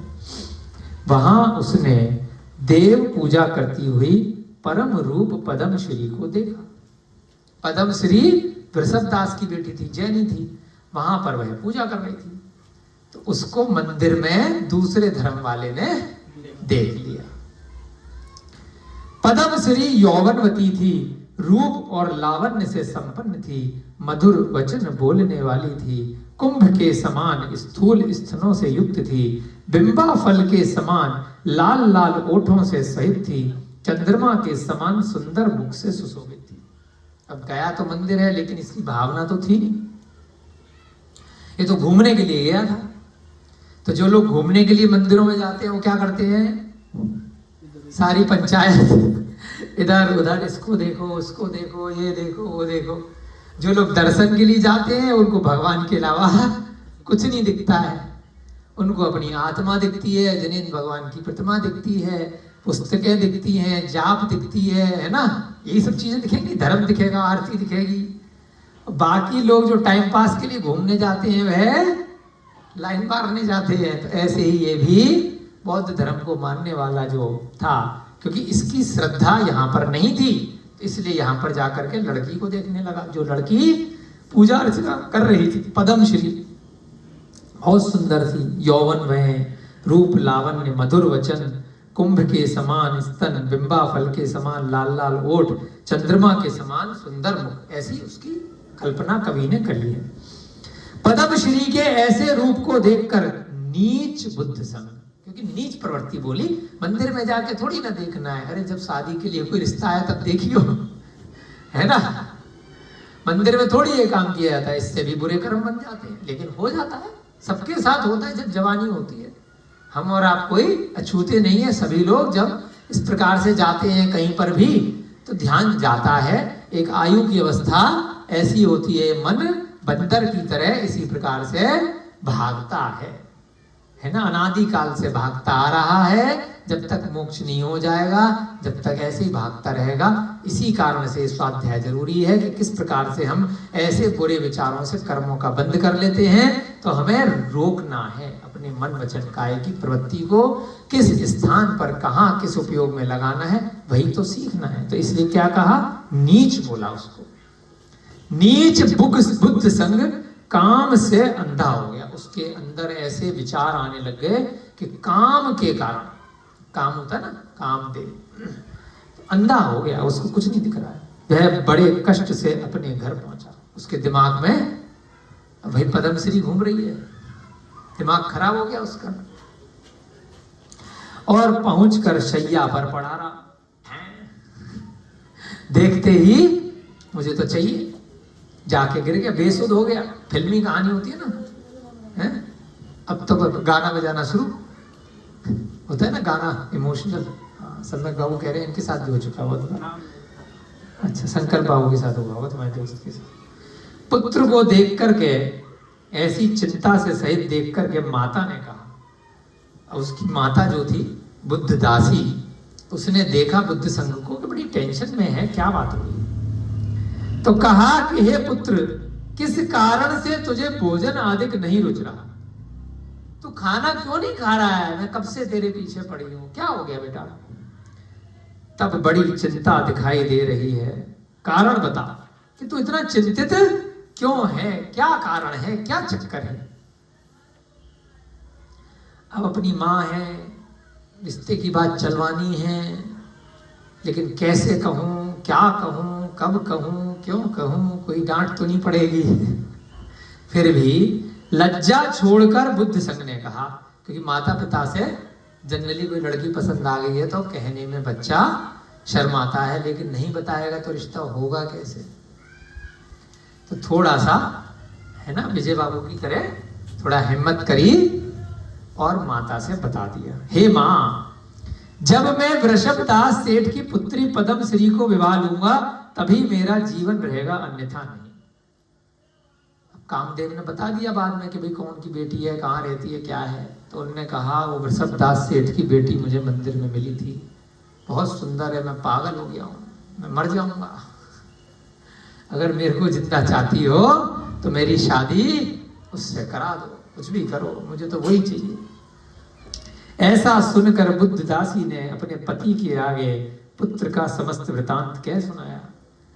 जो बुद्धदास है, बुद्धदासी का पति, भाई ऐसे ऐसे बेटा खा पी नहीं रहा है, जाओ रिश्ता लेकर के जाओ, बात चलाओ।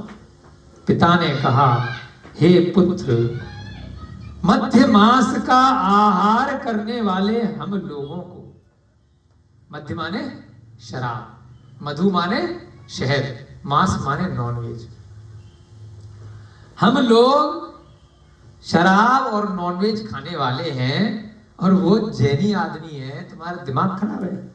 हम लोगों को वह वृषभदास चांडाल के समान देखता है ना। चांडाल जैसे होते हैं जो वध इत्यादि करते हैं, फांसी इत्यादि की सब, हाँ, अच्छे प्रवृत्ति के जो लोग होते हैं, बुरे लोगों के समान वो देखता है। वो शादी करेगा, अपनी बेटी को या मांसाहारियों की देगा, है ना। अपन तो शौक से खाते हैं, अपने को बढ़िया लगता है, हमारे कुल परंपरा में खाया जाता है, क्या दिक्कत है। वह तुम्हें यह कन्या कैसे दे देगा। इसलिए प्राप्त होने योग्य वस्तु के विषय में ही विद्वानों द्वारा आग्रह किया जाता है, अन्य वस्तु में नहीं। जो चीज बेटा मिल सकती हो ना, उसी के पीछे लगो, अन्यथा मत लगो।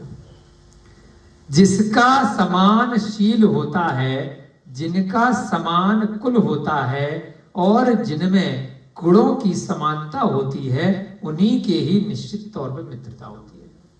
पिछली कथा में भी था ना, वो दूसरी जाति में शादी करना चाह रहा था, तो उसका पिता समझा रहा है बेइज्जती होगी मेरी, मना कर देगा। ना तो हमारा कुल समान है, ना हमारी जाति समान है ना, ना शील समान है और ना गुणों में समानता है, तो क्यों टाइम खराब कर रहा है, मेरी बेइज्जती क्यों करवा रहा है। पुत्र ने कहा, अधिक कहने से क्या प्रयोजन, उसके बिना मैं जीवित नहीं रह सकता, मैं मर जाऊंगा, या तो मुझे जिंदा देख लो, ट्राई तो करो, देखी जाएगी। पिता ने कहा बेटा ये काम का महात्म्य है, तेरे ऊपर जो एक काम का भूत चढ़ रहा है ना, इसका महात्म्य है। कामाग्नि से प्रदीप्त मनुष्य अमृत के सेवन से भी शांत नहीं होता। अमृत नहीं पिला दूंगा ना इस टाइम तेरे को, तब भी तू शांत नहीं होगा। तेरे ऊपर काम की अग्नि, काम की ज्वाला चढ़ी हुई है। कामाग्नि से संतापित मनुष्य मेघ समूह के द्वारा सींचे जाने पर भी तथा जल राशि के द्वारा डुबाए जाने पर भी संताप को नहीं छोड़ता है। जब काम की अग्नि लगी होती है ना, अग्नि बहुत भयंकर है ना, पागल हो जाते हैं ना, जो फिल्मों में दिखाते हैं प्रेम रोग हो गया, किसी को भी मारने के लिए तैयार है एक लड़की के चक्कर में, तो काम की अग्नि होती है।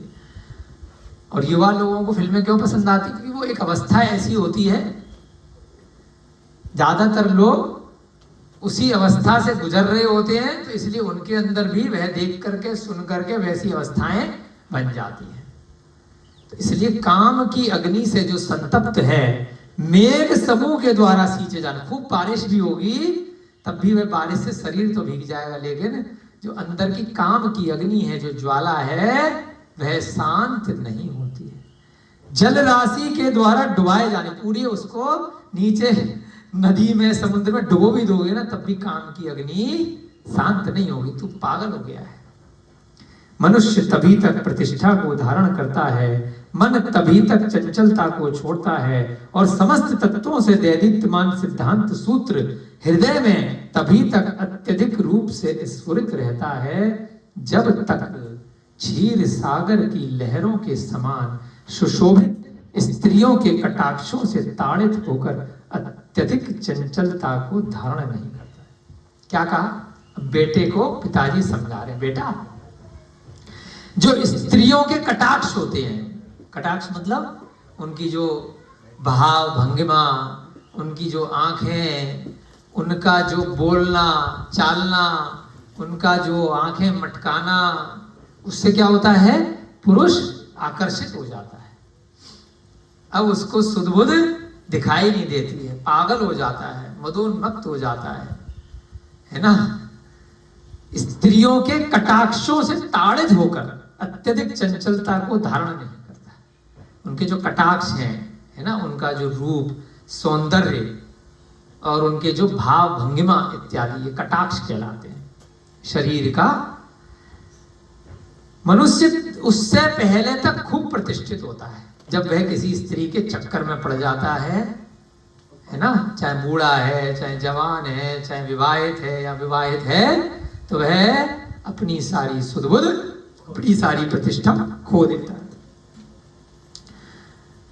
समस्त तत्वों से दैदीप्यमान सिद्धांत सूत्र हृदय में खूब उसको स्वाध्याय है, खूब विद्वान है, खूब धार्मिक है, तब तक रहता है जब तक किसी स्त्री के चक्कर में नहीं पड़ा है। उसके बाद वह सब कुछ भूल जाता है। ध्यान रखना, ठीक है, तुम्हारे ऊपर उतारे, समझ गए? जब स्त्री के चक्कर में आओगे, सारे सिद्धांत, जिनकी शादी जिनकी हो गई वो बेचारे कुछ नहीं कर सकते। इसकी भी नहीं हुई है वैसे तो, तेरे ऊपर भी है बेटा। शादीशुदा भी तो पहले से बता रहे थे, शादीशुदा के बाद तो वो सुधर ही जाएगा। उसके पास बेटा फिर ऑप्शन नहीं होता है, नहीं तो वो डंडा रहता है। हाँ, उसके पास ऑप्शन नहीं है, उससे पहले तो बहुत ऑप्शन खुले हैं, ठीक है ना। तो इसलिए खूब विद्वान बन जाओगे, लेकिन जैसे ही किसी स्त्री के चक्कर में पड़ जाओगे तो सारी विद्वता खत्म, सारा शास्त्रीपन खत्म, ठीक है ना। कितने सारे शास्त्री है ना यहाँ पर। जैसे ही समस्त तत्वों का सिद्धांत सूत्र हृदय में अत्यधिक रूप से स्फुरित रहता है, जब तक स्त्रियों के कटाक्षों से ताड़ित। कितना बढ़िया ग्रंथ में सारी चीज आती है, तो अपने को जीवन की उपयोगिता समझ में आती है। 5 मिनट और लगाएंगे स्वाध्याय, फिर आपकी छुट्टी। माता ने भी कहा, अब पिताजी ने भी घेर रखा था उसको, माता जी भी आगे प्रवचन देने, है ना। आते तुम्हारे पास, तुमने तो नहीं पढ़े किसी लड़की के चक्कर में? पढ़े तो बेटा, कोई बात नहीं। माता भी आ गई, यह मूर्ख है। कई बार होता है, दोनों माता पिता मेरे दुश्मन हो गए, मैंने एक लड़की का प्रपोजल क्या रख दिया, दोनों मेरे को घेर के बैठ गए, इधर से ये सुना रहे हैं, इधर से ये सुनाने चली आई। अब वो अच्छे शब्द कैसे लग रहे हैं? कांटे के समान, तलवार के समान, बंदूक की गोली के समान, क्योंकि अपना मन कहीं और लगा हुआ है और ये दोनों घेर लिए। क्या कह रही है माता? यह मूर्ख है, सभी कार्य सुसाध्य हैं परंतु मूर्ख का चित्त सुसाध्य नहीं है। मूर्ख पागल है, सारे काम हो सकते हैं लेकिन इसका दिमाग साध्य नहीं है। इसको अब समझाने से कोई फायदा नहीं। जैसी की कहावत है, पृथ्वी पर सभी काम अच्छी तरह साध्य हैं परंतु मूर्ख का हृदय साध्य नहीं है। माता समझा रही है, पति भी खड़ा है, बेटा भी है, कि मूर्ख को क्यों समझा रहे हो, है ना? मत समझाओ, सब काम हो जाएंगे लेकिन मूर्ख का हृदय साध्य नहीं है। मगर के मुख के भीतर दाढ़ रूप अंकुरों से मणि को बलपूर्वक निकाला जा सकता है। अगर मगरमच्छ है, उसने कोई मणि खा ली तो कोई बहुत शक्तिशाली व्यक्ति आ गया और उसको खोल दिया उसका मुंह और मणि को निकाल। एक बार को मगर के मुंह में भी हाथ दे करके कोई चीज निकाल सकते हो, उदाहरण दिया है, शक्तिशाली हो, लेकिन मूर्खों से नहीं पंगा ले सकते। तरंगावली से व्याप्त समुद्र को तैरा जा सकता है। कोई समुद्र है, उसमें बहुत तेज लहर आ रही है, ज्वार भाटा आ रहा है, खूब तरंगे उठ रही है ना? लेकिन कोई अच्छा तैराक है, उस समुद्र को भी जीवित निकाल लेगा तैर करके। मगर के मुंह से मणि को निकाल लेगा। क्रुद्ध सर्प को भी फूल की तरह सिर पर धारण किया जा सकता है। एक बड़ा जहरीला सांप है, क्रुद्ध सांप है, फिर भी मंत्र के द्वारा, शक्ति के द्वारा उसको भी सर पे धारण किया जा सकता है। लेकिन हठी मूर्ख मनुष्य के चित्त की आराधना नहीं की जा सकती। लेकिन मूर्ख के आगे बीन बजाने का कोई फायदा नहीं है। भैंस आता है ना, भैंस के आगे यानी कि उसको समझा नहीं सकते। यह इसकी अवस्था उस मगर से भी बुरी है, उस समुद्र से भी बुरी है, उस सांप से भी बुरी है। काय को अपना भेजा मार रहे इस पे। जिसका जो स्वभाव होता है वह उसे सैकड़ों शिक्षा के वचनों से भी नहीं छोड़ता। इस टाइम ये मूर्ख हो गया है, इसके ऊपर कामाग्नि बहुत तेजी से प्रज्वलित हो रही है। इसको हमारे तुम्हारे प्रवचन, अच्छी बातें, सैकड़ों शिक्षाएं सुनाई नहीं देंगी, व्यर्थ है। पिता ने फिर कहा, हे पुत्र मान जाओ, धीरज रखो, स्थिर रहो, तुम्हारा काम कर, अभी शांत हो जाओ, चलो कोशिश करता हूँ। तूने खाना पीना छोड़ दिया, ऐसी करती है ना स्त्रियां, बच्चे कई बार कि मैं खाना नहीं खाऊंगा, मुझे खिलौना ला के दो, मुझे ये चीज ला के दो, मुझे है ना? तो फिर परेशान हो जाते माँ बाप, चल भाई करता हूँ कोशिश। पुत्र से मोह है ना, मोह नहीं कर, छूट नहीं रहा, चल तेरा काम क्रम से करूंगा, अभी तो खाना तो खा ले, अभी तो खा बेटा, करूंगा कल बात करेंगे, रिश्ता लेकर के जाएंगे, अभी तो खा। तो बड़े प्रेम से उसको समझा रहा है, क्रम से करूंगा। वामी की शिखर क्रम से बढ़ती है, विनय के द्वारा विद्या क्रम से ग्रहण की जाती है, छल के द्वारा शत्रु क्रम से नष्ट किया जाता है और तप के द्वारा मोक्ष क्रम से प्राप्त किया जाता है। वामी होता है ना, कुछ शायद दीमक को बोलते, किसको बोलते? वामी। वामी की शिखर क्रम से बढ़ती है, हाँ शायद धीरे धीरे करके बढ़ती है। वामी ज्योत को बोलते हैं शायद, और पता करेंगे। विनय के द्वारा विद्या क्रम से बढ़ती है, धीरे धीरे कोई काम किया जाता है। तो पिता पुत्र को बोल रहे हैं, बेटा धीरे धीरे करेंगे ना, एकदम से तो लाके नहीं बैठा दूंगा उसको कि अभी कर ले शादी, है ना? धीरे धीरे काम करेंगे क्रम से। विनय से विद्या धीरे धीरे आएगी। धीरे धीरे पढ़ रहे ना अपन ग्रंथ को, एक दिन में तो पूरा नहीं पढ़ लिया, धीरे धीरे सम्यक दर्शन आ रहा है ना। छल के द्वारा शत्रु क्रम से नष्ट किया जाता है, धीरे धीरे। वो है हमारा शत्रु है कोई भी, तो छल से धीरे धीरे नष्ट करेंगे। और तप के द्वारा मोक्ष क्रम से प्राप्त किया जाता है। तो इस प्रकार से धीरे धीरे करेंगे, ठीक है? एक लाइन और पढ़ेंगे फिर आपकी छुट्टी। इस प्रकार कहकर पिता और पुत्र दोनों छल से जैन हो गए, क्योंकि ऐसे तो बेटी देगा नहीं। तो चलो हम बुद्ध से जैन बन जाते हैं। उनका जैनपन देखकर वृषभदास सेठ अत्यंत संतुष्ट होकर कहता है, बहुत सारे लोग इसलिए जैन बन जाते हैं कि उनके कुल में शादी हो जाएगी, उनके पास बहुत धन है ना, इनके पास पता नहीं कहाँ से आता। भैया वो पक्के जैनी बनने से आता है, छल से बनने से नहीं आता है। गौतम गणधर भी ब्राह्मण थे, छल से जैनी नहीं बने थे, मन से जैनी बने थे, है ना। तो मन से बनोगे तो सब मिलेगा, छल से बनोगे तो कुछ नहीं मिलेगा। नरक, त्रयंच या तीसरी गति कुमानुषदीप आपके लिए खुली है। तो छल से बन के क्या फायदा? जैनी बनना है तो मन से बनो। दोनों छल से जैनी बन गए।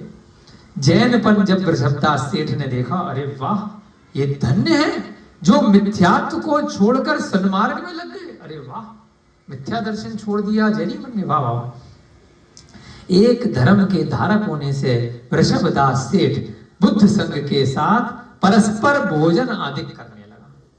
साथ में व्यापार हो गया, खाने पीने पे इनवाइट करने लग गया, है ना।